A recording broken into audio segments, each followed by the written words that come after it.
Bonjour à toutes et à tous, ici Tuto GoPro présenté par Thomas. Dans cette vidéo, nous allons parler des cartes micro SD qui sont recommandées par GoPro. Les cartes micro SD qui vont permettre justement d'enregistrer vos vidéos, photos c'est comme une clé USB en fait si vous voulez, mais en carte. C'est ce qui rentre logiquement dans la GoPro, je pense que vous le savez tous, mais bon, je préfère quand même vous le dire.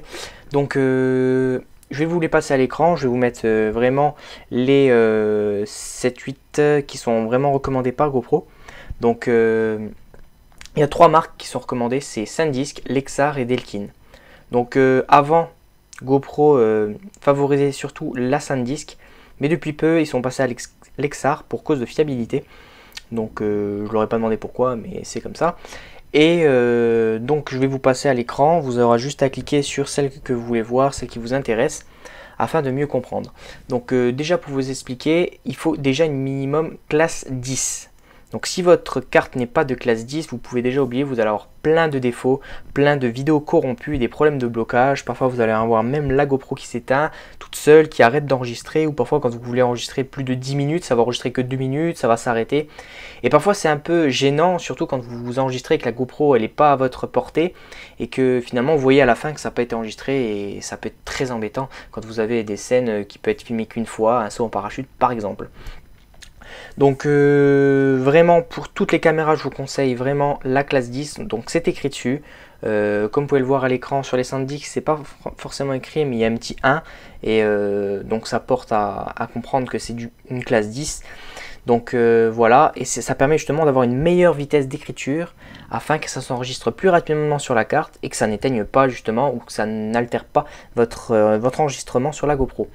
Celles qui sont à l'écran, je vous mets le lien, vous allez dessus, vous regardez celle qui vous plaît. Moi, pour ma part, j'ai la Lexar 64 Go en 600 fois et j'ai aussi SanDisk de 16 Go et une 32 Go mais en carte SD normale. Moi personnellement, entre SanDisk et Lexar, je vois pas réellement la différence. Après, si GoPro vous recommande ça, c'est qu'il y a quand même une petite raison. Et justement, ils disent bien qu'il faut éviter de prendre des carte micro SD un peu moins chère justement pour éviter d'avoir des problèmes. Donc après c'est comme ça. Pour la caméra GoPro Hero 3 Plus Black Edition et Black normal sans le plus, on vous conseille vraiment la carte micro SD 10, donc classe 10 jusqu'à 64 Go. Donc c'est surtout pour une GoPro 64 Go, je trouve que c'est vraiment parfait, c'est vraiment ce qu'il faut. Après bien sûr il y a une nouvelle qui est sortie chez SanDisk et chez Lexar, c'est une 128 Go, mais bon ça c'est juste l'extrême, c'est pour celui qui part et qui a l'intention d'enregistrer, mais vraiment du matin au soir.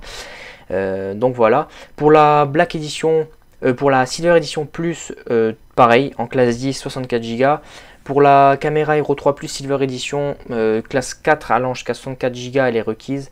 Après classe 10 en 64 Go pour tout ce qui est ProTune, Rafale en 10 images par une, et en intervalle de 0,5 c'est requis, sinon ça ne fonctionnera pas. Vous verrez que vous aurez quand même des façons de filmer qui ne marcheront pas. Pour la White Edition, une carte micro SD de classe 4 allant jusqu'à 64 Go est requise, et sinon une carte de classe 10 en 64 Go pour les prises de vue à intervalle en 0,5. Donc si vous faites du 1 seconde en intervalle, ça marche quand même. Pour les caméras HD Hero 2 et pour la Hero originale, là vous pouvez aller sur des classes 4 en 32 Go, ça suffit largement. Parce que c'est des anciennes GoPro et elles ne nécessitent pas autant d'écriture que maintenant. Surtout qu'elles ne possèdent pas la 4K et la 2,7K. Donc voilà, j'espère que je vous ai tout dit, j'espère que cette vidéo vous aura plu. Il y a des gens qui m'avaient demandé des petits conseils, j'espère que ça va les aider. Et n'oubliez pas de cliquer sur les liens si vous voulez en acheter, si vous désirez, je vous mettrai tout dans la description ou sur la vidéo. Je vous dis à la prochaine, n'oubliez pas d'aller sur ma page Facebook et ma page Twitter, et n'oubliez pas d'aller voir mes 2 dernières vidéos. Allez, bye bye tout le monde.